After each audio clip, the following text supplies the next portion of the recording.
Hello, dear. How are you?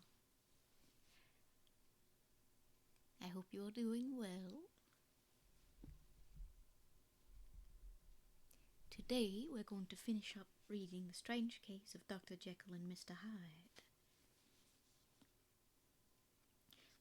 Because we got about halfway through last time.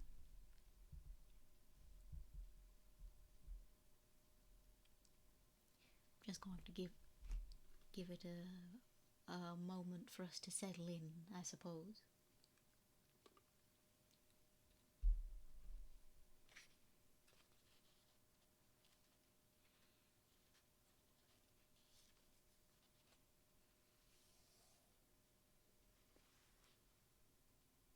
It's been a fairly pleasant day today, don't you think?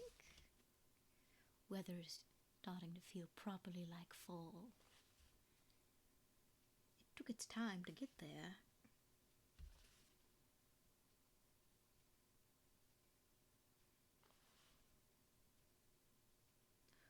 Ooh, I just realized I'm going to have to try and remember what voices I gave everyone. Well, I'll give it the old college try. My best effort.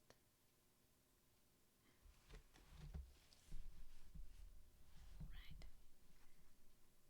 Enough dilly-dallying. The last night. Mr. Utterson was sitting by his fireside one evening after dinner when he was surprised to receive a visit from Poole. "Bless me, Poole, what brings you here?" he cried, and then, taking a second look at him, "What ails you?" he added. "Is the doctor ill?" "Mr. Utterson," said the man, "there is something wrong." "Take a seat, and here is a glass of wine for you," said the lawyer. "Now take your time and tell me plainly what you want." "You know the doctor's ways, sir," replied Poole, "and how he shuts himself up. Well, he's shut up again in the cabinet, and I don't like it, sir. I wish I may die if I like it. Mr. Utterson, sir, I'm afraid." "Now, my good man," said the lawyer, be explicit. What are you afraid of?" "I've been afraid for about a week," returned Poole, doggedly disregarding the question, "and I can bear it no more." The man's appearance amply bore out his words. His manner was altered for the worse, and except for the moment when he had first announced his terror, he had not once looked the lawyer in the face. Even now, he sat with a glass of wine untasted on his knee, and his eyes directed to a corner of the floor. "I can bear it no more," he repeated. "Come," said the lawyer. "I see you have some good reason, Poole. I see there is something seriously amiss. Try to tell me what it is."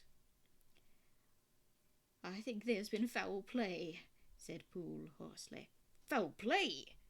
cried the lawyer, a good deal frightened and rather inclined to be irritated in consequence. "What foul play? What does the man mean?" "I daren't say, sir," was the answer. "But will you come along with me and see for yourself?" Mr. Utterson's only answer was to rise and get his hat and greatcoat, but he observed with wonder the greatness of the relief that appeared upon the butler's face, and perhaps with no less that the wine was still untasted when he set it down to follow. It was a wild, cold, seasonable night of March, with a pale moon lying on her back as though the wind had tilted her, and a flying wrack of the most diaphanous and lawny texture. The wind made talking difficult, and flecked the blood into the face. It seemed to have swept the streets unusually bare of passengers. Besides, for Mr. Utterson thought he had never seen that part of London so deserted. He could have wished it otherwise. Never in his life had he been so conscious of so sharp a wish to see and touch his fellow creatures, for struggle as he might, there was borne in upon his mind a crushing anticipation of calamity. The square, when they got there, was full of wind and dust, and the thin trees in the garden were lashing themselves along the railing. Poole, who had kept all the way a pace or two ahead, now pulled up in the middle of the pavement, and, in spite of the biting weather, took off his hat and mopped his brow with a red pocket handkerchief. But for all the hurry of his coming, these were not the dews of exertion that he wiped away, but the moisture of some strangling anguish, for his face was white, and his voice, when he spoke, harsh and broken. "Well, sir," he said, "here we are, and God grant there be nothing wrong." "Amen, Poole," said the lawyer. Thereupon the servant knocked in a very guarded manner. The door was opened on the chain, and a voice asked from within, "Is that you, Poole?" "It's all right," said Poole. "Open the door." The hall, when they entered it, was brightly lighted up. The fire was built high, and about the hearth the whole of the servants, men and women, stood huddled together like a flock of sheep. At the sight of Mr. Utterson, the housemaid broke into hysterical whimpering, and the cook, crying out, "Bless God, it's Mr. Utterson!" ran forward as if to take him in her arms. What, are you all here?" said the lawyer peevishly. "Very irregular, very unseemly. Your master would be far from pleased." "They're all afraid," said Poole. Blank silence followed, no one protesting. Only the maid lifted her voice, and now wept loudly. "Hold your tongue," Poole said to her, with a ferocity of accent that testified to his own jangled nerves.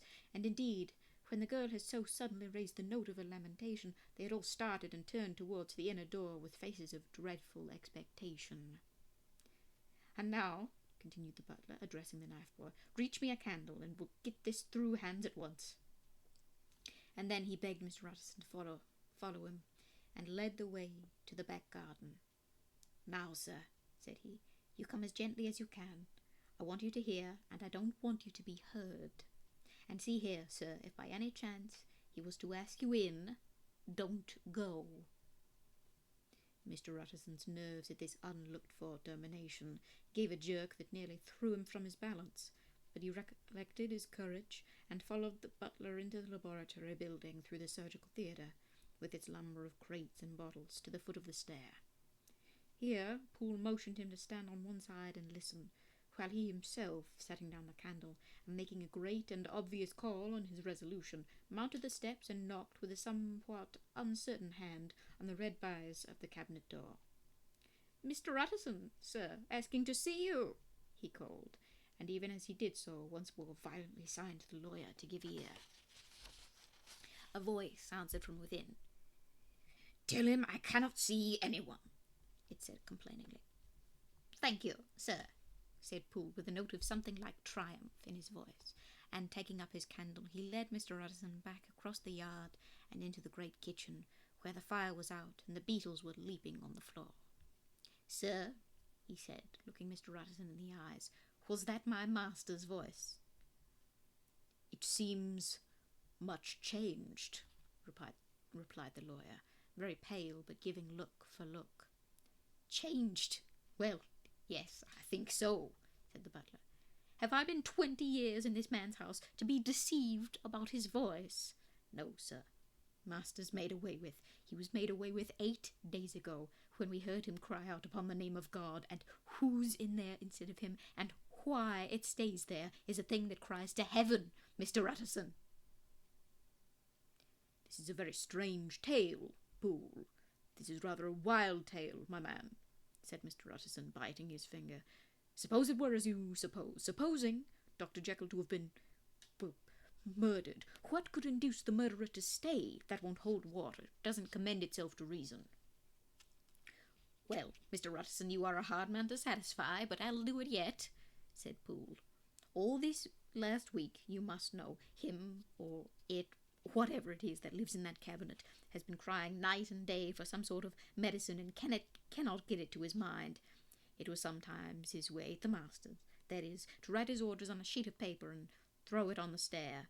We've had nothing else this week back, nothing but papers and a closed door, and the very meals left there to be smuggled in when nobody was looking. Well, sir, every day, aye, and twice and thrice in the same day, there have been orders and complaints, and I've been sent flying to all the wholesale chemists in town. Every time I brought the stuff back, there would be another paper telling me to return it because it was not pure, and another order to a different firm. This drug is wanted bitter bad, sir, whatever for." "Have you any of these papers?" asked Mr. Utterson. Poole felt in his pocket and handed out a crumpled note, which the lawyer, bending nearer to the candle, carefully examined. Its contents ran thus: Dr. Jekyll presents his compliments to Messieurs Marr. He assures them that their last sample is impure and quite useless for his present purpose. In the year 18... number withheld, Dr. J purchased a somewhat large quantity from Messieurs M. He now begs them to search with most sedulous care, and should any of the same quality be left, forward it to him at once. Expense is no consideration. The importance of this to Dr. J can hardly be exaggerated. So far the letter had run composedly enough, but here, with a sudden splutter of the pen, the writer's emotion had broken loose. For God's sake, he added, find me some of the old. This is a strange note, said Mr. Utterson, and then, sharply, how do you come to have it open? The man at Marr's was main angry, sir, and he threw it back to me like so much dirt, returned Poole. This is unquestionably the doctor's hand, do you know? Resumed the lawyer. I thought it looked like it, said the servant rather sulkily, and then, with another voice, but what matters hand of right? He said. I've seen him. Seen him, repeated Mr. Utterson.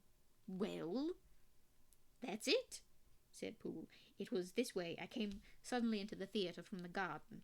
It seems he'd slipped out to look for his drug or whatever it is, for the cabinet door was open, and there he was at the far end of the room, digging among the crates. He looked up when I came in, gave a kind of cry, and whipped upstairs into the cabinet. It was but for 1 minute that I saw him, but the hair stood upon my head like quills. Sir, if that was my master, why had he a mask upon his face? If it was my master, why did he cry out like a rat and run from me? I have served him long enough. And then the man paused and passed his hand over his face. These are all very strange circumstances, said Mr. Utterson, but I think I begin to see daylight. Your master, Poole, is plainly seized with one of those maladies that both torture and deform the sufferer. Hence, for aught I know, the alteration of his voice. Hence the mask and the avoidance of his friends. Hence his eagerness to find this drug by means of which the poor soul retains some hope of ultimate recovery. God grant that he be not deceived. There is my explanation. It is sad enough, Poole, aye, and appalling to consider, but it is plain and natural, hangs well together, and delivers us from all exorbitant alarms. Sir, said the butler, turning to a sort of mottled pallor, that thing was not my master, and there's the truth. My master, here he looked round him and began to whisper, is a tall, fine build of a man, and this was more of a dwarf. Utterson attempted to protest. Oh, sir, cried Poole, do you think I do not know my master after 20 years? Do you think I do not know where his head comes to in the cabinet door, where I saw him every morning of my life? No, sir, that thing in the mask was never Dr. Jekyll. God knows what it was, but it was never Dr. Jekyll, and it is the belief of my heart that there was murder done. Poole, replied the lawyer, if you say that, it will become my duty to make certain. Much as I desire to spare your master's feelings, much as I am puzzled by this note which seems to prove him to be still alive, I shall consider it my duty to break in that door. Ah, Mr. Utterson, that's talking, cried the butler.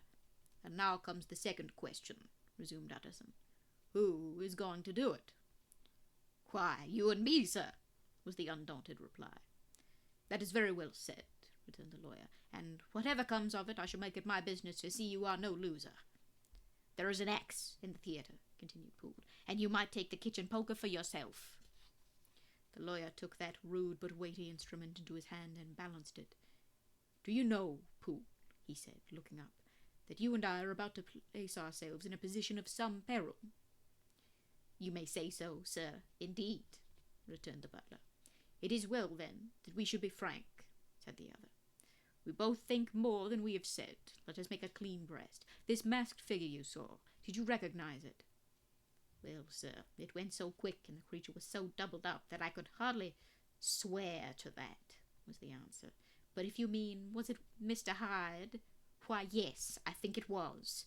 You see, it was much of the same bigness, and it had the same quick, light way with it. And then who else could have got in by the laboratory door? You have not forgot, sir, that at the time of the murder he still had the key with him?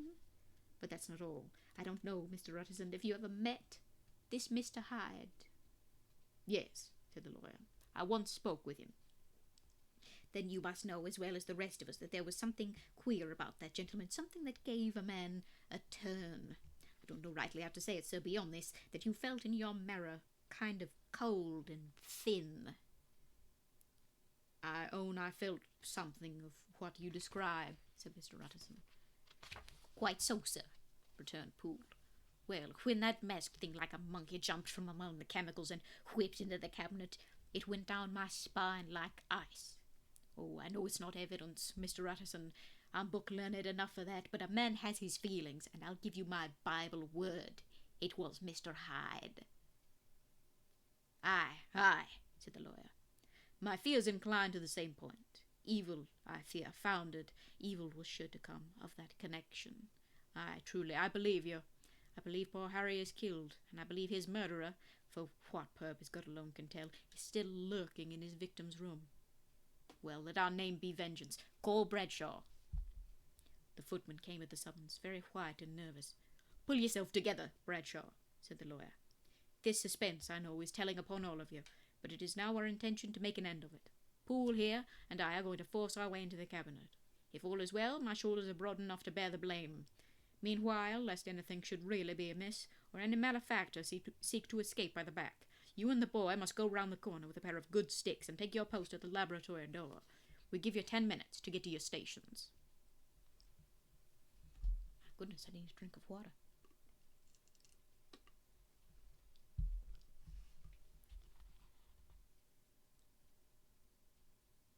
As Bradshaw left, the lawyer looked at his watch. And now, Poole, let us get to ours, he said, and taking the poker under his arm, he led the way into the yard. The scud had banked over the moon, and it was now quite dark. The wind, which only broke in puffs and draughts into that deep well of building, tossed the light of the candle to and fro about their steps, until they came into the shelter of the theatre, where they sat down silently to wait. London hummed solemnly all around, but nearer at hand the stillness was only broken by the sound of a footfall moving to and fro along the cabinet floor. So it will walk all day, sir, whispered Poole. Aye, and the better part of the night.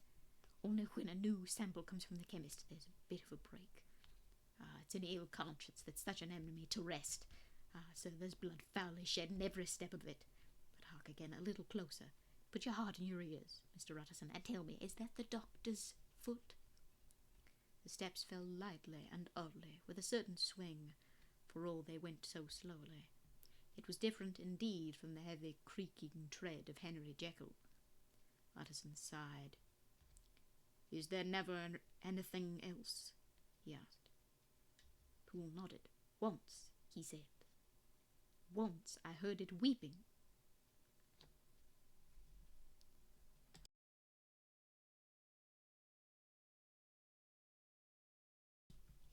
Weeping? How that?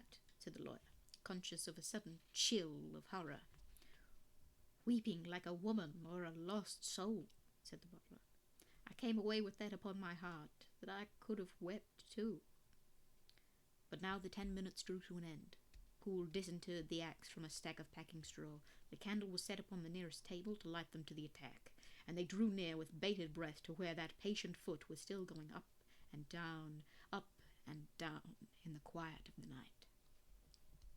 Jekyll, cried Utterson with a loud voice, I demand to see you. He paused a moment, but there came no reply. I give you fair warning, our suspicions are aroused, and I must and shall see you, he resumed, if not by fair means, then by foul, if not of your consent, then by brute force. Utterson, said the voice, for God's sake have mercy. Ah, that is not Jekyll's voice, it's Hyde's, cried Utterson. Down with the door, Poole. Poole swung the axe over his shoulder. The blow shook the building, and the Red-Briar's door leaped upon the lock and hinges. A dismal screech, as of mere animal terror, rang from the cabinet. Up went the axe again, and again the panels crashed and the frame bounded. 4 times the blow fell, but the wood was tough, and the fittings were of excellent workmanship, and it was not until the 5th that the lock burst and the wreck of the door fell inwards on the carpet. The besiegers, appalled by their own riot and the stillness that had succeeded, stood back a little and peered in.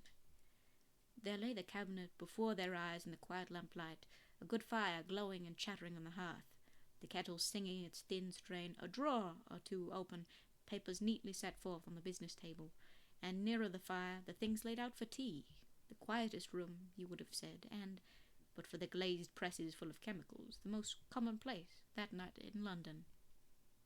Right in the middle there lay the body of a man, sorely contorted and still twitching. They drew near upon tiptoe, turned it on its back, and beheld the face of Edward Hyde. He was dressed in clothes far too large for him, clothes of the doctor's bigness. The cords of his face still moved with a semblance of life, but life was quite gone. And by the crushed file in the hand and the strong smell of kernels that hung upon the air, Utterson knew that he was looking on the body of a self-destroyer. "We have come too late," he said sternly, "whether to save or punish. Hyde is gone to his account. It only remains for us to find the body of your master." The far greater proportion of the building was occupied by the theatre, which filled almost the whole ground story and was lighted from above, and by the cabinet, which formed an upper story at one end and looked upon the court. A corridor joined the theatre to the door on the by-street, and with this the cabinet communicated separately by a second flight of stairs. There were besides a few dark closets and a spacious cellar. All of these they now thoroughly examined. Each closet needed but a glance, for all were empty, and all, by the dust that fell from their doors, had stood long unopened. The cellar, indeed, was filled with crazy lumber, mostly dating from the times of the surgeon who was Jekyll's. They were advertised of the uselessness of further search by the fall of a perfect mat of cobweb which had for years sealed up the entrance. Nowhere was there any trace of Henry Jekyll, dead or alive. Poole stamped on the flags of the corridor. "He must be buried here," he said, hearkening to the sound. "Or he may have fled," said Utterson, and he turned to examine the door in the by-street. It was locked, and lying nearby on the flags they found the key, already stained with rust. "This does not look like use." "This does not look like use," observed the lawyer. "Use!" echoed Poole. "Do you not see, sir, it is broken, much as if a man had stamped on it." "Aye," continued Utterson, "and the fractures, too, are rusty." The two men looked at each other with a scare. "This is beyond me, Poole," said the lawyer. "Let us go back to the cabinet." They mounted the stair in silence, and still with an occasional awestruck glance at the dead body, proceeded more thoroughly to examine the contents of the cabinet. At one table there were traces of chemical work, various measured heaps of some white salt being laid on glass saucers, as though for an experiment in which the unhappy man had been prevented. "That is the same drug that I was always bringing him," said Poole, and even as he spoke the kettle with a startling noise boiled over. This brought them to the fireside, where the easy chair was drawn cosily up, and the tea-things stood ready to the sitter's elbow, the very sugar in the cup. There were several books on a shelf. One lay beside the tea-things open, and Utterson was amazed to find it a copy of a pious work, for which Jekyll had several times expressed a great esteem, annotated in his own hand with startling blasphemies. Next, in the course of their review of the chamber, the searchers came to the cheval glass, into whose depths they looked with an involuntary horror. But it was so turned as to show them nothing but the rosy glow playing on the roof, the fire sparkling in 100 repetitions along the glazed front of the presses, and their own pale and fearful countenances stooping to look in. "This glass has seen some strange things, sir," whispered Poole. "And surely none stranger than itself," echoed the lawyer in the same tones. At the word with a start, and then conquering the weakness, "What could Jekyll want with it?" he said. "You may say that," said Poole. Next they turned to the business table. On the desk, among the neat array of papers, a large envelope was uppermost, and bore, in the doctor's hand, the name of Mr. Utterson. The lawyer unsealed it, and several enclosures fell to the floor. The first was a will, drawn in the same eccentric terms as the one which he had returned 6 months before, to serve as a testament in case of death, and as a deed of gift in case of disappearance.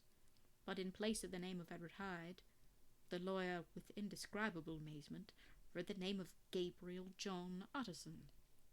He looked at Poole, and then back at the paper, and last of all, at the dead malefactor stretched upon the carpet. "My head goes round," he said. "He's been all these days in possession. He had no cause to like me. He must have raged to see himself displaced. And he has not destroyed this document." He caught up the next paper. It was a brief note in the doctor's hand, and dated at the top. "Oh, Poole!" the lawyer cried. "He was alive and here this day. He cannot have been disposed of in so short a space. He must be still alive. He must have fled. And then, why fled, and how? And in that case, can we venture to declare this suicide? Though we must be careful. I foresee that we may yet involve your master in some dire catastrophe." "Why don't you read it, sir?" asked Poole. "Because I fear," replied the lawyer solemnly. "God grant I have no cause for it." "Because I fear," replied the lawyer solemnly. "God grant I have no cause for it." And with that he brought the papers to his eyes, and read as follows. "My dear Utterson, when this shall fall into your hands, I shall have disappeared. Under what circumstances I have not the penetration to foresee, but my instinct and all the circumstances of my nameless situation tell me that the end is sure and must be early. Go, then, and first read the narrative which Lanyon warned me he was to place in your hands, and if you care to hear more, turn to the confession of your unworthy and unhappy friend, Henry Jekyll." "There was a third enclosure?" asked Utterson. "Here, sir," said Poole, and gave into his hands a considerable packet sealed in several places. The lawyer put it in his pocket. "I would say nothing of this paper. If your master has fled or is dead, we may at least save his credit. It is now 10. I must go home and read these documents in quiet, but I shall be back before midnight, when we shall send for the police."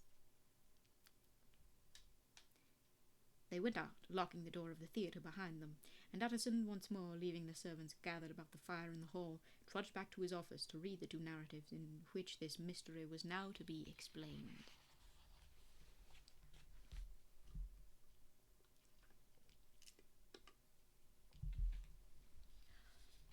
Dr. Lanyon's narrative.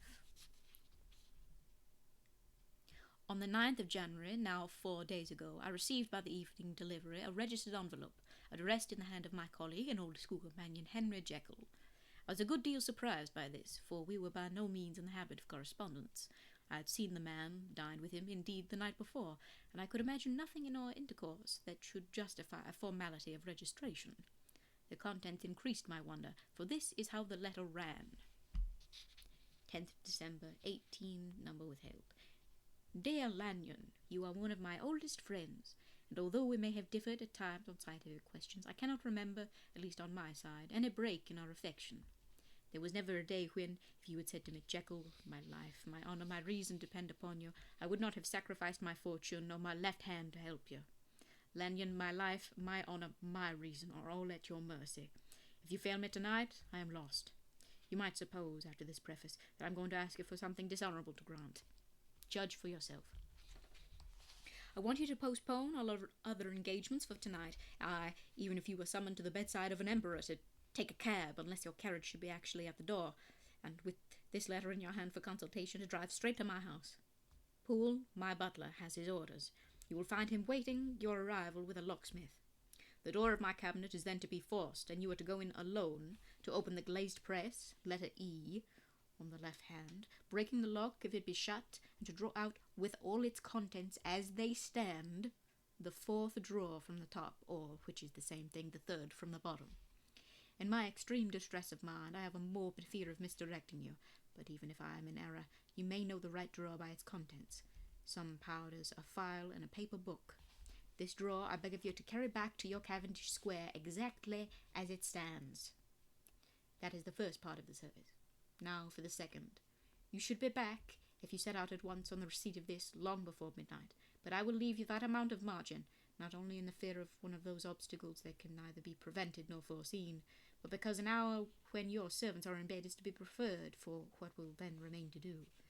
At midnight, then, I have to ask you to be alone in your consulting room, to admit with your own hand into the house a man who will present himself in my name, and to place in his hands the drawer that you will have brought with you from my cabinet. Then you will have played your part and earned my gratitude completely. 5 minutes afterwards, if you insist upon an explanation, you will have understood that these arrangements are of capital importance, and that by the neglect of one of them, fantastic as they must appear, you might have charged your conscience with my death or the shipwreck of my reason. Confident as I am that you will not trifle with this appeal, my heart sinks and my hand trembles at the bare thought of such a possibility. Think of me at this hour in a strange place, labouring under a blackness of distress that no fancy can exaggerate, and yet well aware that, if you will but punctually serve me, my troubles will roll away like a story that is told. Serve me, my dear Lanyon, and save your friend, H.J. P.S. I had already sealed this up when a fresh terror struck upon my soul. It is possible that the post office may fail me, and that this letter not come into your hands until tomorrow morning. In that case, dear Lanyon, do my errand when it shall be most convenient for you in the course of the day, and once more expect my messenger at midnight. It may then already be too late, and if that night passes without event, you will know that you have seen the last of Henry Jekyll. Upon reading of this letter, I made sure my colleague was insane, but till that was proved beyond the possibility of doubt, I felt bound to do as he requested. The less I understood of this farrago, the less I was in a position to judge of its importance, and an appeal so worded could not be set aside without a grave responsibility. I rose accordingly from the table, got into a hansom, and drove straight to Jekyll's house. The butler was awaiting my arrival. He had received, by the same post as mine, a registered letter of instruction, and had sent at once for a locksmith and a carpenter. The tradesman came while we were yet speaking, and we moved in a body to old Dr. Denman's surgical theatre, from which, as you are doubtless aware, Jekyll's private cabinet is most conveniently entered. The door was very strong, the lock excellent. The carpenter avowed he would have great trouble and have to do much damage if force was to be used, and the locksmith was near despair. But this last was a handy fellow, and after 2 hours' work the door stood open. The press marked E was unlocked, and I took out the drawer, had it filled up with straw, and tied in a sheet, and returned with it to Cavendish Square. Here I proceeded to examine its contents. The powders were neatly enough made up, but not with the nicety of the dispensing chemist, so that it was plain they were Jekyll's private manufacture. And when I opened up one of the wrappers, I found what seemed to me a simple crystalline salt of a white colour. The phial, to which I had next turned my attention, might have been about half full of a blood-red liquor, which was highly pungent to the sense of smell, and seemed to me to contain phosphorus and some volatile ether. At the other ingredients I could make no guess. The book was an ordinary version book, and contained little but a series of dates. These covered a period of many years, but I observed that the entries ceased nearly a year ago, and quite abruptly. Here and there a brief remark was appended to a date, usually no more than a single word, double occurring perhaps 6 times in a total of several hundred entries, and once very early in the list. Total failure. All this, though it whetted my curiosity, told me little that was definite. Here was a phial of some tincture, a paper of some salt, and the record of a series of experiments that had led, like too many of Jekyll's investigations, to no end of practical usefulness. How could the presence of these articles in my house affect either the honour, the sanity, or the life of my flighty colleague? If his messenger could go to one place, why could he not go to another? And even granting some impediment, why was this gentleman to be received by me in secret? The more I reflected, the more convinced I grew that I was dealing with a case of cerebral disease, and though I dismissed my servants to bed, I loaded an old revolver that I might be found in some posture of self-defence. 12 o'clock had scarce rung out over London ere the knocker sounded very gently on the door. I went myself at the summons, and found a small man crouching against the pillars of the portico. Oh dear. What voice did I give him? "Are you come from Dr. Jekyll?" I asked. He told me yes by a constrained gesture, and when I had bidden him enter, he did not obey me without a searching backward glance into the darkness of the square. There was a policeman not far off, advancing with his bull's eye open, and at the sight I thought my visitor started and made greater haste. These particulars struck me, I confess, disagreeably, and as I followed him into the bright light of the consulting room, I kept my hand ready on my weapon. Here, at last, I had a chance of clearly seeing him. I had never set eyes on him before, so much was certain. He was small, as I have said. I was struck besides with the shocking expression of his face, with his remarkable combination of great muscular activity and great apparent debility of constitution, and, last but not least, with the odd, subjective disturbance caused by his neighbourhood.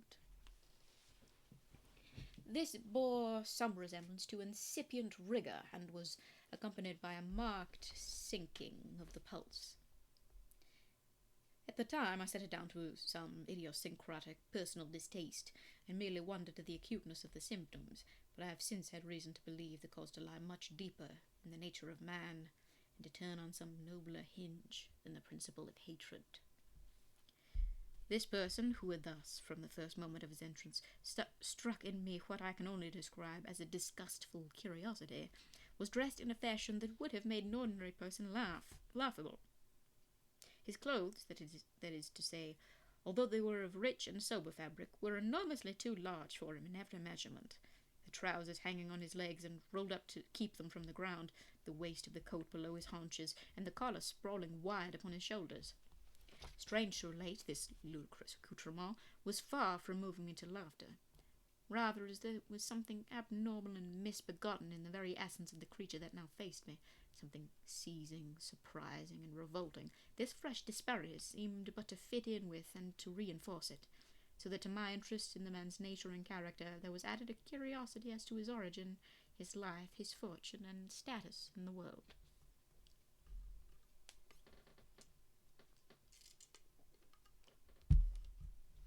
These observations, though they have taken so great a space to set down in, were yet the work of a few seconds. My visitor was, indeed, on fire with sombre excitement. "Have you got it?" he cried. "Have you got it?" And so lively was his impatience that he even laid his hand upon my arm and sought to shake me. I put him back, conscious at his touch of a certain icy pang along my blood. "Come, sir," said I, "you forget that I have not yet the pleasure of your acquaintance. Be seated, if you please." And I showed him an example, and sat down myself in my customary seat, and with as fair an imitation of my ordinary manner to a patient, as the lateness of the hour, the nature of my preoccupations, and the horror I had of my visitor would suffer me to muster. "I beg your pardon, Dr. Lanyon," he replied civilly enough. "What you say is very well founded, and my impatience has shown its heels to my politeness. I come here at the insistence of your colleague, Dr. Henry Jekyll, on a piece of business of some moment, and I understood—" He paused and put his hand to his throat, and I could see, in spite of his collected manner, that he was wrestling against the approaches of the hysteria. "I understood a draw—" But here I took pity on my visitor's suspense, and some perhaps on my own growing curiosity. "There it is, sir," said I, pointing to the drawer, where it lay on the floor behind a table and still covered with the sheet. He sprang to it and then paused, and laid his hand upon his heart. I could hear his teeth grate with the convulsive action of his jaws, and his face was so ghastly that I grew alarmed both for his life and reason. "Compose yourself," said I. He turned a dreadful smile to me, and as if with the decision of despair plucked away the sheet. At sight of the contents he uttered one loud sob of such immense relief that I sat petrified, and the next moment, in a voice that was already fairly well under control, "Have you a graduated glass?" he asked. I rose from my place with something of an effort and gave him what he asked. He thanked me with a smiling nod, measured out a few minims of the red tincture, and added one of the powders. The mixture, which was at first of a reddish hue, began, in proportion as the crystals melted, to brighten in colour, to effervesce audibly, and to throw off small fumes of vapour. Suddenly, and at the same moment, the ebullition ceased, and the compound changed to a dark purple, which faded again more slowly into a watery green. My visitor, who had watched these metamorphoses with a keen eye, smiled, set down the glass upon the table, and then turned and looked upon me with an air of scrutiny. "And now," said he, "to settle what remains. Will you be wise? Will you be guided? Will you suffer me to take this glass in my hand and to go forth from your house without further parley? Or has the greed of curiosity too much command of you? Think before you answer, for it shall be done as you decide. As you decide, you shall be left as you were before, and neither richer nor wiser, unless the sense of service rendered to a man in mortal distress may be counted as a kind of riches of the soul. Or, if you shall so prefer to choose, a new province of knowledge and new avenues to fame and power shall be laid open to you, here in this room, upon the instant, and your sight shall be blasted by a prodigy to stagger the unbelief of Satan. Sir, said I, affecting a coolness that I was far from truly possessing, you speak enigmas, and you will perhaps not wonder that I hear you with no very strong impression of belief. But I have gone too far in the way of inexplicable services to pause before I see the end. It is well, replied my visitor. Lanyon, you remember your vows. What follows is under the seal of our profession. And now you who have so long been bound to the most narrow and material views, you who have denied the virtue of transcendental medicine, you who have derided your superiors, behold! He put the glass to his lips and drank at one gulp. A cry followed. He reeled, staggered, clutched at the table, and held on, staring with injected eyes, gasping with an open mouth, and as I looked there came, I thought, a change. He seemed to swell. His face became suddenly black, and the features seemed to melt and alter. And the next moment I had sprung to my feet and leaped back against the wall, my arms raised to shield me from that prodigy, my mind submerged in terror. "Oh God!" I screamed, and "Oh God!" again and again, for there before my eyes, pale and shaken and half fainting, and groping before him with his hands like a man restored from death, there stood Henry Jekyll. What he told me in the next hour I cannot bring my mind to set on paper. I saw what I saw, I heard what I heard, and my soul sickened at it. And yet now, when that sight has faded from my eyes, I ask myself if I believe it, and I cannot answer. My life is shaken to its roots. Sleep has left me. The deadliest terror sits by me at all hours of the day and night. I feel that my days are numbered, and that I must die, and yet I shall die incredulous. As for the moral turpitude that man unveiled to me, even with tears of penitence, I cannot, even in memory, dwell on it without a start of horror. I will say but one thing, Utterson, and that, if you can bring your mind to credit it, will be more than enough. The creature who crept into my house that night was, on Jekyll's own confession, known by the name of Hyde, and hunted for in every corner of the land as the murderer of Carew. Hasty Lanyon. Oh dear.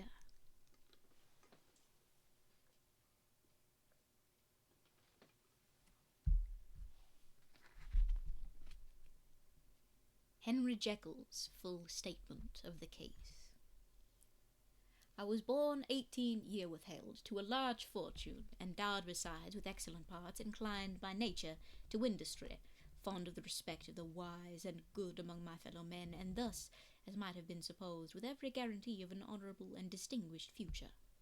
And indeed the worst of my faults was a certain impatient gaiety of disposition, such as has made the happiness of many, but such as I found it hard to reconcile with my imperious desire to carry my head high, and wear a more than commonly grave countenance before the public. Hence it came about that I concealed my pleasures, and that when I reached years of reflection and began to look round me and take stock of my progress and position in the world, I stood already committed to a profound duplicity of life. Many a man would have even blazoned such irregularities as I was guilty of, but from the high views that I had set before me, I regarded and hid them with an almost morbid sense of shame.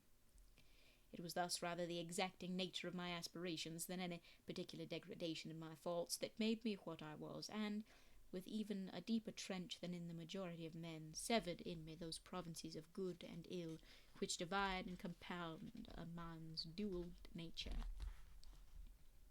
In this case, I was driven to reflect deeply and inveterately on that hard law of life, which lies at the root of religion and is one of the most plentiful springs of distress. Though so profound a double dealer, I was in no sense a hypocrite. Both sides of me were in dead earnest. I was no more myself when I laid aside restraint and plunged in shame than when I laboured in the eye of day at the furtherance of knowledge or the relief of sorrow and suffering. And it chanced that the direction of my scientific studies, which led wholly towards the mystic and the transcendental, reacted and shed a strong light on this consciousness of the perennial war among my members. With every day, and from both sides of my intelligence, the moral and the intellectual, I thus drew steadily nearer to that truth, by whose partial discovery I have been doomed to such a dreadful shipwreck, that man is not truly one, but truly two. I say two, because the state of my own knowledge does not pass beyond that point. Others will follow, others will outstrip beyond the same lines, and I hazard the guess that man will be ultimately known for a mere polity of multifarious, incongruous, and independent denizens. I, for my part, from the nature of my life, advanced infallibly in one direction, and in one direction only. It was on the moral side, and in my own person, that I learned to recognize the thorough and primitive duality of man.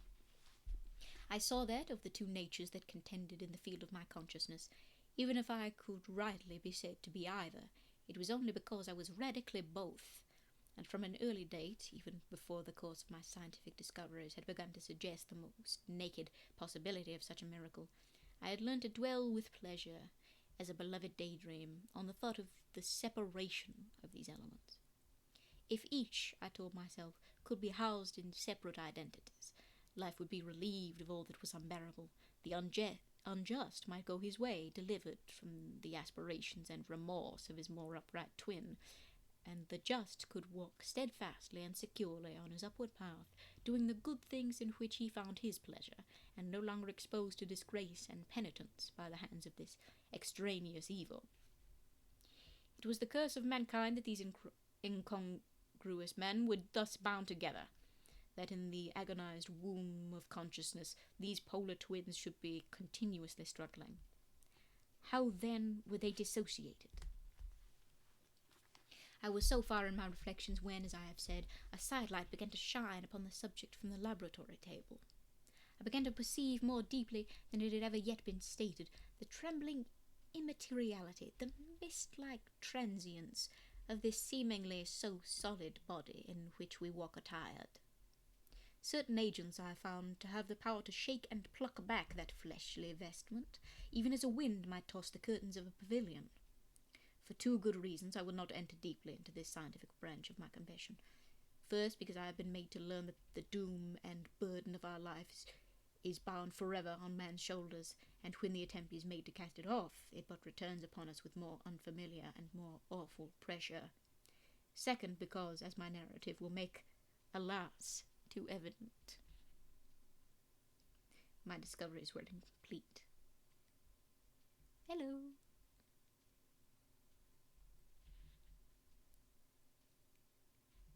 Thank you for following. I appreciate it.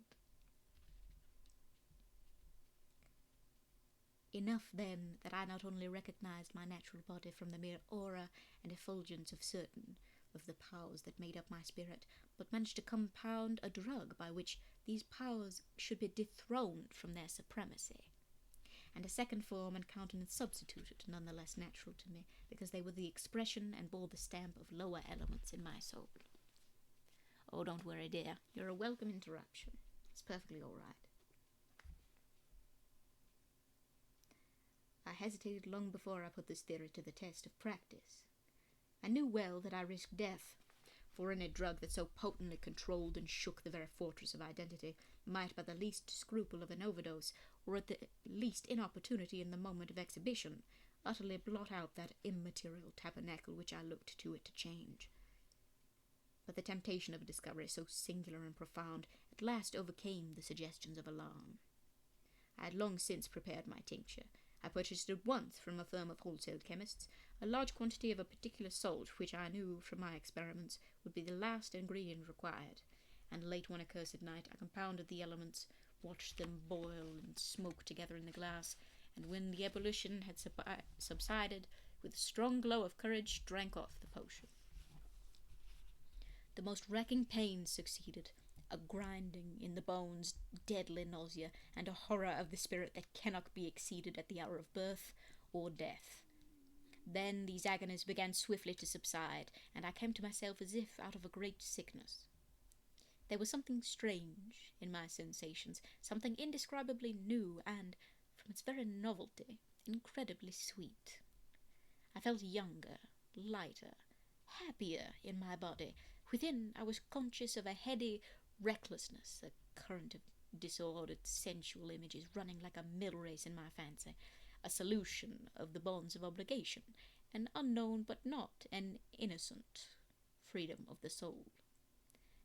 I knew myself at the first breath of this new life to be more wicked, tenfold more wicked, sold a slave to my original evil, and the thought, in that moment, braced and delighted me like wine.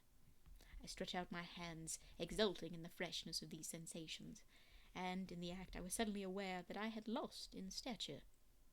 There was no mirror at that date in my room. That which stands beside me as I write was brought here later on, and for the very purpose of these transformations. The night, however, was far gone into the morning. The morning, bless it, was nearly ripe for the conception of the day. The inmates of my house were locked in the most rigorous hours of slumber, and I determined, flushed as I was with hope and triumph, to venture in my new shape as far as to my bedroom. I crossed the yard wherein the constellations looked down upon me. I could have thought with wonder the first creature of that sort that their unsleeping vigilance had yet disclosed to them. I stole through the corridors, a stranger in my own house, and coming to my room, I saw for the first time the appearance of Edward Hyde. I must here speak by theory alone, saying not that which I know, but that which I suppose to be most probable. The evil side of my nature, to which I had now transferred the stamping efficacy, was less robust and less developed than the good which I had just deposed. Again, in the course of my life, which had been, after all, 9/10 a life of effort, virtue, and control, it had been much less exercised and much less exhausted. And hence, as I think, it came about that Edward Hyde was so much smaller, slighter, and younger than Henry Jekyll. Even as good shone upon the countenance of the one, even evil was written broadly and plainly upon the face of the other. Evil besides, which I must still believe to be the lethal side of man, had left on that body an imprint of deformity and decay. And yet, when I looked upon that ugly idol in the glass, I was conscious of no repugnance, rather of a leap of welcome. This, too, was myself. It seemed natural and human. In my eyes it bore a livelier image of the spirit. It seemed more express and single than the imperfect and divided countenance I had been hitherto accustomed to call mine, and in so far I was doubtless right. I have observed that when I wore the semblance of Edward Hyde, none could come near to me at first without a visible misgiving of the flesh. This, as I take it, was because all human beings, as we meet them, are commingled out of good and evil, and Edward Hyde, alone in the ranks of mankind, was pure evil.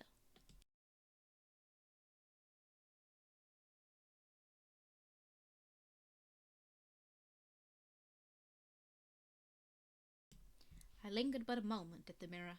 The second and conclusive experiment had yet to be attempted. It yet remained to be seen if I had lost my identity beyond redemption, and must flee before daylight from a house that was no longer mine. And hurrying back to my cabinet, I once more prepared and drank the cup, once more suffered the pains of dissolution, and came back to myself once more with the character, the stature, and the face of Henry Jekyll. That night I had come to the fatal crossroads. I had approached my discovery in a more noble spirit. Had I risked the experiment while under the empire of generous or pious aspirations, all must have been otherwise, and from these agonies of death and birth I had come forth an angel instead of a fiend. The drug had no discriminating action. It was neither diabolical nor divine. It but shook the doors of the prison house of my disposition, and, like the captives of Philippi, that which stood within ran forth. At that time my virtue slumbered. My evil, kept awake by ambition, was alert and swift to seize the occasion, and the thing that was projected was Edward Hyde. Hence, although I had now two characters as well as two appearances, one was wholly evil, and the other was still the old Henry Jekyll, that incongruous compound of whose reformation and improvement I had already learned to despair. The movement was thus wholly toward the worse. Even at that time I had not conquered my aversions to the dryness of a life of study. I would still be merrily disposed at times, and as my pleasures were, to say the least, undignified, and I was not only well known and highly considered, but growing toward the elderly man, this incoherency of my life was daily growing more unwelcome. It was on this side that my new power tempted me until I fell in slavery. I had but to drink the cup, to doff at once the body of the noted professor, and to assume, like a thick cloak, that of Edward Hyde. I smiled at the notion. It seemed to me at the time to be humorous, and I made my preparations with the most studious care. I took and furnished that house in Soho, to which Hyde was tracked by the police, and engaged as a housekeeper a creature whom I well knew to be silent and unscrupulous. On the other side, I announced to my servants that Mr. Hyde, whom I described, was to have full liberty and power about my house in the square, and to parry mishaps. I even called and made myself a familiar object in my second character. I next drew up that will to which you so much objected, so that if anything befell me in the person of Dr. Jekyll, I could enter on that of Edward Hyde without pecuniary loss. And thus fortified, as I supposed, on every side, I began to profit by the strange immunities of my position. Men have before hired bravos to transact their crimes, while their own person and reputation sat under shelter. I was the first that ever did so for his pleasures. I was the first that could thus plod in the public eye with a load of genial respectability, and, in a moment, like a schoolboy, strip off these lendings and spring headlong into the sea of liberty. But for me, in my impenetrable mantle, the safety was complete. Think of it, I did not even exist. Let me but escape into my laboratory door, give me but a second or two to mix and swallow the draught that I had always standing ready, and whatever he had done, Edward Hyde would pass away like the stain of breath upon a mirror. And there, in his stead, quietly at home, trimming the midnight lamp in his study, a man who could afford to laugh at suspicion would be Henry Jekyll. The pleasures which I had made haste to seek in my disguise were, as I have said, undignified. I would scarce use a harder term. But in the hands of Edward Hyde, they soon began to turn towards the monstrous. When I would come back from these excursions, I was often plunged into a kind of wonder at my vicarious depravity. This familiar that I called out of my own soul and sent forth alone to do his good pleasure was a being inherently malign and villainous, his every act and thought centered on self, drinking pleasure with bestial avidity from any degree of torture to another, relentless like a man of stone. Henry Jekyll stood at times aghast before the acts of Edward Hyde, but the situation was apart from ordinary laws, and insidiously relaxed the grip of conscience. It was Hyde, after all, and Hyde alone, that was guilty. Jekyll was no worse. He woke again to his good qualities seemingly unimpaired. He would even make haste, where it was possible, to undo the evil done by Hyde, and thus his conscience slumbered. Into the details of the infamy at which I thus connived, for even though I can scarce grant that I committed it, I have no design of entering. I mean but to point out the warnings and the successive steps with which my chastisement approached.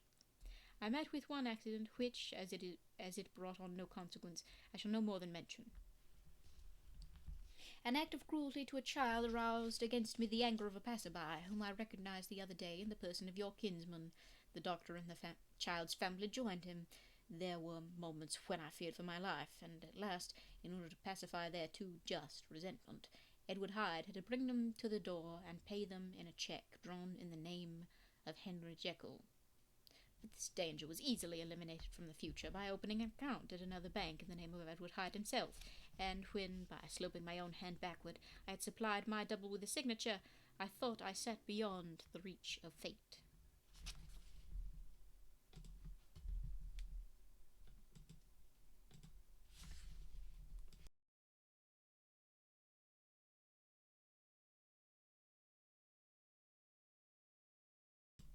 Goodness, I'm starting to get cotton mouth. Some 2 months before the murder of Sir Danvers, I had been out for one of my adventures, had returned at a late hour, and woke the next day in bed with somewhat odd sensations. It was in vain I looked about me, in vain I saw the decent furniture and tall proportions of my room in the square, in vain that I recognized the pattern of the bed, and bed curtains, and the design of the mahogany frame. Something still kept insisting that I was not where I was, that I had not wakened where I seemed to be, but in the little room in Soho where I was accustomed to sleep in the body of Edward Hyde. I smiled to myself in my psychological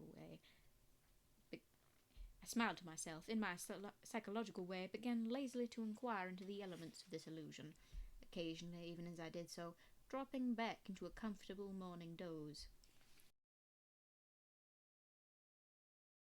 My eyes fell upon my hand.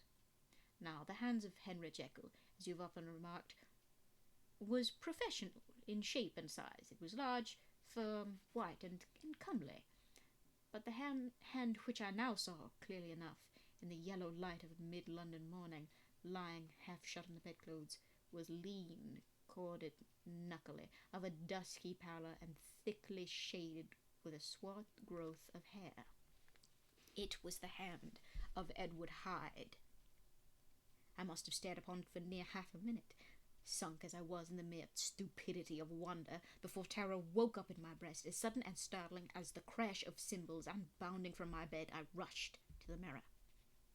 At the sight that met my eyes, my blood was changed into something exquisitely thin and icy. Yes, I had gone to bed, Henry Jekyll. I had awakened, Edward Hyde. How was this to be explained? I asked myself, and then, with another bound of terror, how was it to be remedied?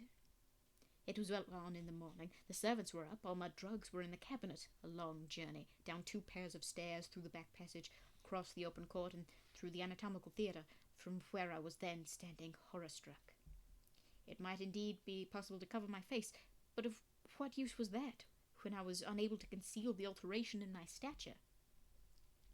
And then, with an overpowering sweetness of relief, it came back upon my mind that the servants were already used to the coming and going of my second self. I had soon dressed, as well as I was able, in clothes of my own size, and had soon passed through the house, where Bradshaw stared and drew back at seeing Mr. Hyde at such an hour and in such a strange array. And 10 minutes later, Dr. Jekyll had returned to his own shape and was sitting down with a darkened brow to make a feint of breakfasting. Small, indeed, was my appetite. This inexplicable incident, this reversal of my previous experience, seemed like the Babylonian finger on the wall to be spelling out the letters of my judgment, and I began to reflect more seriously than ever before on the issues and possibilities of my double existence. That part of me which I had the power of projecting had lately been much exercised and nourished. It had seemed to me of late as though the body of Edward Hyde had grown in stature, as though, when I wore that form, I were conscious of a more generous tide of blood, and I began to spy a danger that, if this were much prolonged, the balance of my nature might be permanently overthrown, the power of voluntary change be forfeited, and the character of Edward Hyde become irrevocably mine. The power of the drug had not been always equally displayed. Once, very early in my career, it had totally failed me. Since then I have been obliged on more than one occasion to double, and once, with infinite risk of death, to treble the amount, and these rare uncertainties had cast hitherto the sole shadow on my contentment.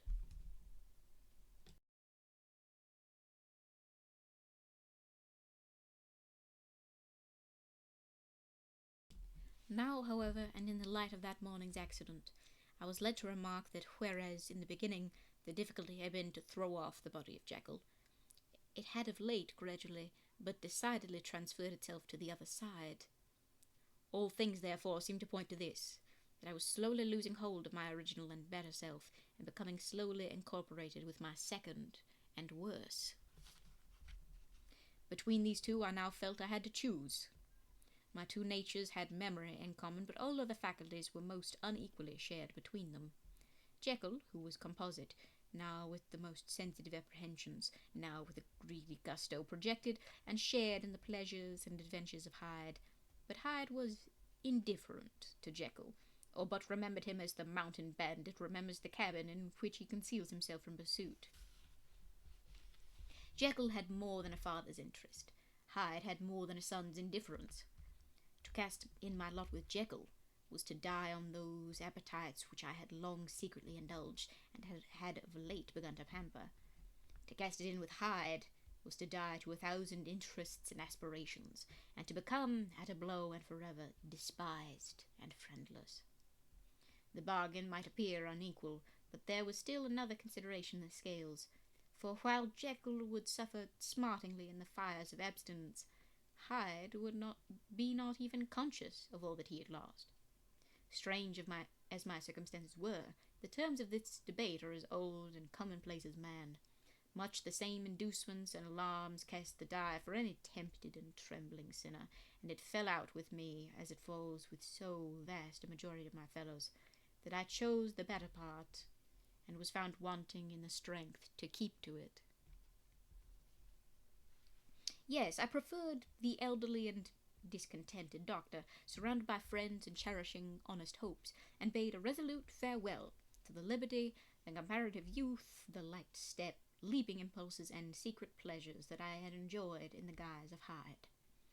I made this choice perhaps with some unconscious reservation, for I neither gave up the house in Soho nor destroyed the clothes of Edward Hyde, which still lay ready in my cabinet. For 2 months, however, I was true to my determination.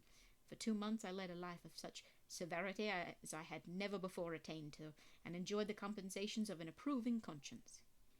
But time began at last to obliterate the freshness of my alarm. The praises of conscience began to grow into a thing of course. I began to be tortured with throes and longings, as of Hyde struggling after freedom. And at last, in an hour of moral weakness, I once again compounded and swallowed the transforming draught. I do not suppose that when a drunkard reasons with himself upon his vice, he is once out of 500 times affected by the dangers that he runs through his brutish physical insensibility.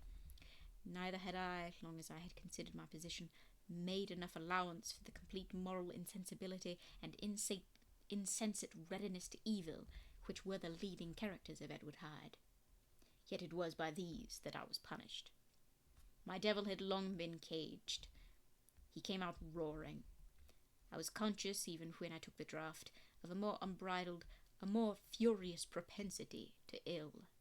It must have been this, I suppose, that stirred in my soul that tempest of impatience with which I listened to the civilities of my unhappy victim. I declare, at least before God, no man morally sane could have been guilty of that crime upon so pitiful a provocation, and that I struck in no more reasonable spirit than that in which a sick child may break a plaything. But I had voluntarily stripped myself of all those balancing instincts, by which even the worst of us continues to walk with some degree of steadiness among temptations, and in my case, to be tempted, however slightly, was to fall. Instantly, the spirit of hell awoke in me and raged, with a tasting delight from every blow, and it was not till weariness had begun to succeed that I was suddenly, in the top fit of my delirium, struck through the heart by a cold thrill of terror. A mist dispersed. I saw my life to be forfeit, and fled from the scene of these excesses, at once glorying and trembling, my lust of evil gratified and stimulated, my love of life screwed to the topmost peg. I ran to the house in Soho, and, to make assurance doubly sure, destroyed my papers. Thence I set out through the lamplit streets, in the same divided ecstasy of mind, gloating on my crime, light-headedly devising others in the future, and yet still hastening and still hearkening in my wake for the steps of the avenger. Hyde had a song upon his lips as he compounded the draught, and as he drank it, pledged the dead man. The pangs of transformation had not done tearing him before Henry Jekyll, with streaming tears of gratitude and remorse, had fallen upon his knees and lifted his clasped hands to God. The veil of self-indulgence was rent from head to foot. I saw my life as a whole. I followed it up from the days of childhood, when I had walked with my father's hand, and through the self-denying toils of my professional life to arrive again and again with the same sense of unreality at the damned horrors of the evening. I could have screamed aloud. I sought with tears and prayers to smother down the crowd of hideous images and sounds with which my memory swarmed against me, and still, between the petitions, the ugly face of my iniquity stared into my soul. As the acuteness of this remorse began to die away, it was succeeded by a sense of joy. The problem of my conduct was solved. Hyde was thenceforth impossible. Whether I would or not, I was now confined to the better part of my existence, and oh, how I rejoiced to think it! With what willing humility I embraced the new restrictions of natural life, with what sincere renunciation I locked the door by which I had so often gone and come, and ground the key under my heel. The next day came the news that the murder had been overlooked, that the guilt of Hyde was patent to the world, and that the victim was a man high in public estimation. It was not only a crime, it had been a tragic folly. I think I was glad to know it. I think I was glad to have my better impulses thus buttressed and guarded by the terrors of the scaffold. Jekyll was now my city of refuge. Let but Hyde peep out an instant, and the hands of all men would be raised to take and slay him. I resolved in my future conduct to redeem the past, and I can say with honesty that my resolve was fruitful to some good. You know yourself how earnestly in the last months of the last year I laboured to relieve suffering. You know that much was done for others, and that the days passed quietly, almost happily, for myself. Nor can I truly say that I wearied of this beneficent and innocent life. I think instead that I daily enjoyed it more completely, but I was still cursed with my duality of purpose, and as the first edge of my penitence wore off, the lower side of me, so long indulged, so recently chained down, began to growl for license. Not that I dreamed of resuscitating Hyde. The bare idea of that would startle me to frenzy. No, it was in my own person that I was once more tempted to trifle with my conscience, and it was as an ordinary secret sinner that I at last fell before the assaults of temptation. There comes an end to all things. The most capacious measure is filled at last, and this brief condescension to my evil finally destroyed the balance of my soul. And yet I was not alarmed. The fall seemed natural, like a return to the old days before I had made my discovery. It was a fine, clear January day, wet underfoot with the frost had melted but cloudless overhead, and the Regent's Park was full of winter chirrupings and sweet with spring odours. I sat in the sun on a bench, the animal within me licking the chops of memory, the spiritual side a little drowsed, promising subsequent penitence, but not yet moved to begin. After all, I reflected, I was like my neighbours. And then I smiled, comparing myself with other men, comparing my active goodwill with the lazy cruelty of their neglect. And at that very moment of that vainglorious thought, a qualm came over me, a horrid nausea and the most deadly shuddering. These passed away and left me faint, and then, as in its turn, faintness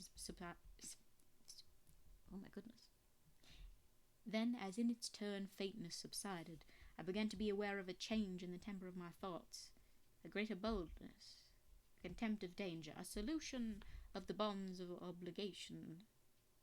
I looked down. My clothes hung formlessly on my shrunken limbs. The hand that lay on my knee was corded and hairy. I was once more Edward Hyde. A moment before I had been safe of all men's respect, wealthy, beloved, the cloth laying for me in the dining-room at home, and now I was the common quarry of mankind, hunted, houseless, a known murderer, thrall to the gallows. My reason wavered, but it did not fail me utterly. I have more than once observed that in my second character my faculties seemed sharpened to a point, and my spirits more tensely elastic. Thus it came about that, where Jekyll perhaps might have succumbed, Hyde rose to the importance of the moment. My drugs were in one of the presses of my cabinet. How was I to reach them? That was the problem that, crushing my temples in my hands, I set myself to resolve. The laboratory door I had closed. If I sought to enter by the house, my own servants would consign me to the gallows. So I must employ another hand, and thought of Lanyon. How was he to be reached? How persuaded? Supposing that I escaped capture in the streets, how was I to make my way into his presence? And how should I, an unknown and displeasing visitor, prevail on the famous physician to rifle the study of his colleague, Dr. Jekyll? Then I remembered that of my original character, one part remained to me. I could write my own hand, and once I had conceived that kindling spark, the way that I must follow became lighted up from end to end.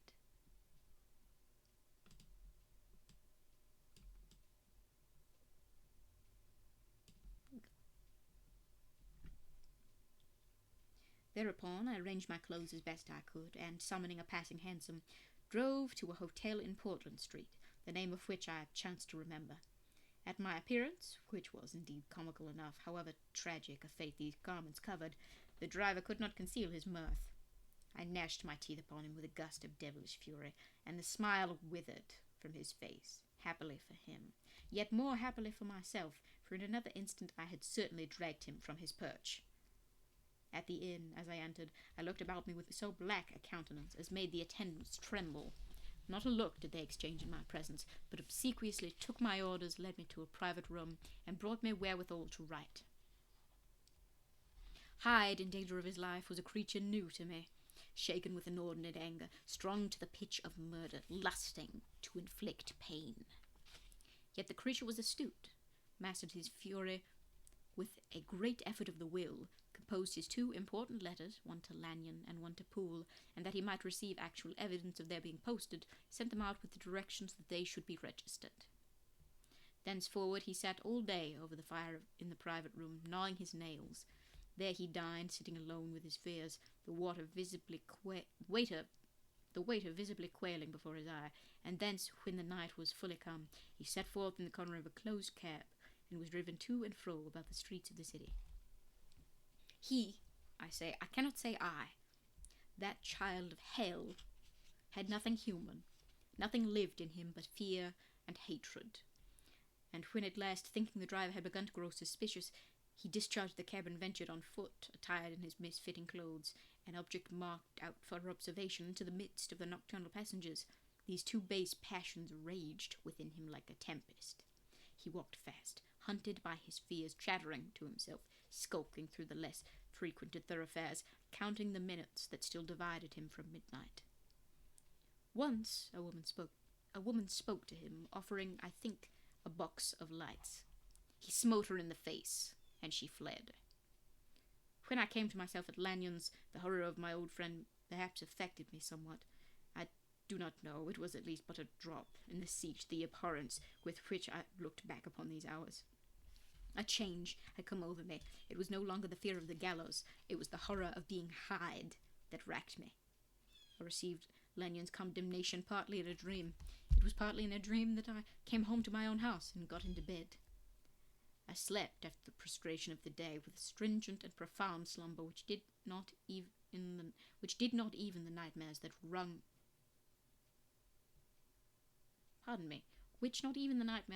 me could avail to break. I awoke in the morning shaken, weakened, but refreshed. I still hated and feared the thought of the brute that slept within me, and I had not, of course, forgotten the appalling dangers of the day before, but I was once more at home, in my own house, and close to my drugs, and gratitude for my escape shone so strong in my soul that it almost rivaled the brightness of hope. I was stepping leisurely across the court after breakfast, drinking the chill air with pleasure, when I was seized again with those indescribable sensations that heralded the change, and I had but the time to gain the shelter of my cabinet before I was once again raging and freezing with the passions of Hyde. I took on this occasion a double dose to recall myself, and alas, 6 hours after, as I sat looking sadly in the fire, the pangs returned and the drug had to be re-administered. In short, from that day forth, it seemed only by a great effort, as of gymnastics, and only under the immediate stimulation of the drug, that I was able to wear the countenance of Jekyll. At all hours of the day and night, I would be taken with the premonitory shudder. Above all, if I slept, or even dozed for a moment in my chair, it was always as Hyde that I awakened. Under the strain of this continually impending doom, and by the sleeplessness to which I now condemned myself, Even beyond what I had thought possible to man, I became, in my own person, a creature eaten up and emptied by fever, languidly weak, both in body and mind, and solely occupied by one thought, the horror of my other self. But when I slept, or when the virtue of the medicine wore off, I would leap almost without transition, for the pangs of transformation grew daily less marked, into the possession of a fancy brimming with images of terror, a soul boiling with causeless hatreds, and a body that seemed not strong enough to contain the raging energies of life. The powers of Hyde seemed to have grown with the sickliness of Jekyll, and certainly the hate that now divided them was equal on each side. With Jekyll it was a thing of vital instinct. He had now seen the full deformity of that creature that shared with him some of the phenomena of consciousness, and was co-heir with him to death, and beyond these links of community, which in themselves made the most poignant part of his distress, he thought of Hyde, for all his energy of life, as of something not only hellish, but inorganic. This was the shocking thing, that the slime of the pit seemed to utter cries and voices, that the amorphous dust gesticulated and sinned, that what was dead and had no shape could usurp the offices of life. And this again, that insurgent horror was knit to him closer than a wife, closer than an eye, lay caged in his flesh, where he heard it mutter and felt it struggle to be born, and at every hour of weakness and in the confidence of slumber prevailed against him and deposed him out of life. The hatred of Hyde for Jekyll was of a different order. His terror of the gallows drove him continually to commit temporary suicide and return to his subordinate station of a part instead of a person, but he loathed the necessity, he loathed the despondency into which Jekyll had now fallen, and he resented the dislike with which he was himself regarded. Hence the ape-like tricks that he would play me, scrawling in my own hand blasphemies on the pages of my books, burning the letters and destroying the portrait of my father, and indeed, had it not been for his fear of death, he would long ago have ruined himself in order to involve me in the ruin. But his love of life is wonderful. I go further, I, who sicken and freeze at the mere thought of him, when I recall the abjection and passion of this attachment, and when I know how he fears my power to cut him off by suicide, I find it in my heart to pity him. It is useless, and the time awfully fails me to prolong this description. No one has ever suffered such torments, let that suffice, and yet even to these habit brought, no, not alleviation, but a certain callousness of soul, a certain acquiescence of despair, and my punishment might have gone on for years, but for the last calamity which is now fallen, and which has finally severed me from my own face and nature. My provision of the salt, which had never been renewed since the date of the first experiment, began to run low. I sent out for a fresh supply, and mixed the draught. The ebullition followed, and the first change of colour, not the second. I drank it, and it was without efficiency.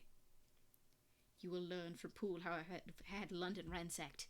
It was in vain, and I am now persuaded that my first supply was impure, and that it was that unknown impurity which lent efficacy to the draught.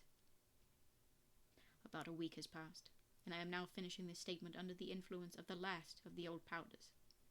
This, then, is the last time, short of a miracle, that Henry Jekyll can think his own thoughts, or see his own face, now how sadly altered, in the glass. Nor must I delay too long to bring my writing to an end, for if my narrative has hitherto escaped destruction, it has been by a combination of great prudence and great good luck. Should the throes of change take me in the act of writing it, Hyde will tear it to pieces. But if some time shall have elapsed after I have laid it by, his wonderful selfishness and circumscription to the moment will probably save it once again from the action of his ape-like spite. And indeed the doom that is closing on us both has already changed and crushed him.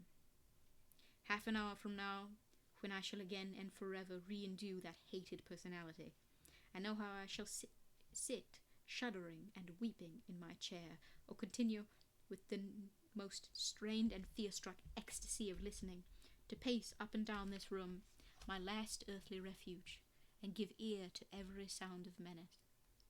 Will Hyde die upon the scaffold, or will he find courage to release himself at the last moment? God knows I am careless. This is my true hour of death, and what is to follow concerns another than myself. Here then, as I lay down the pen and proceed to seal up my confession, I bring the life of that unhappy Henry Jekyll to an end.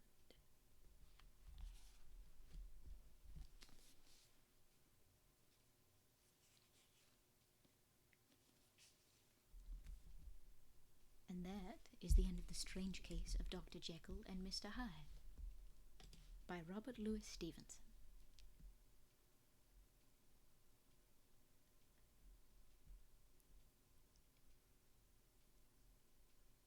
It is incredible that one work of fiction can become so iconic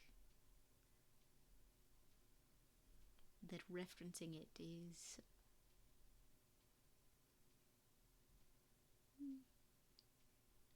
almost routine.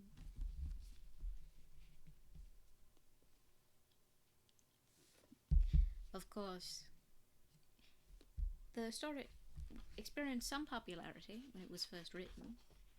Robert Louis Stevenson made his living as a writer.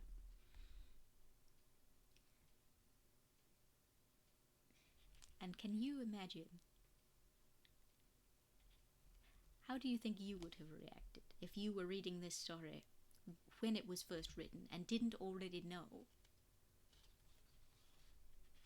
that Jekyll and Hyde were of the same body? What a reveal!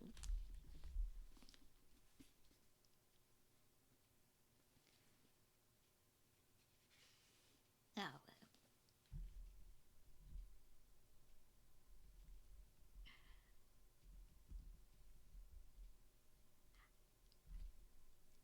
It amazes me the clever sorts of things people put together.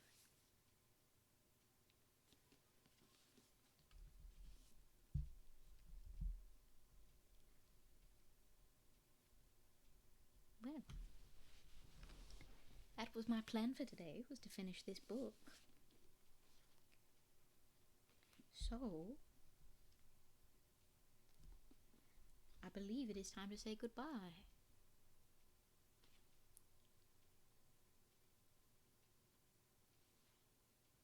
Which, of course, I hope you don't think of it as a sad thing. It can be sad when things end. But without things ending, you can't truly move on to something new. And I promise I will be back to tell you another story another time. Thank you very much for joining me in the library. Goodbye, dear.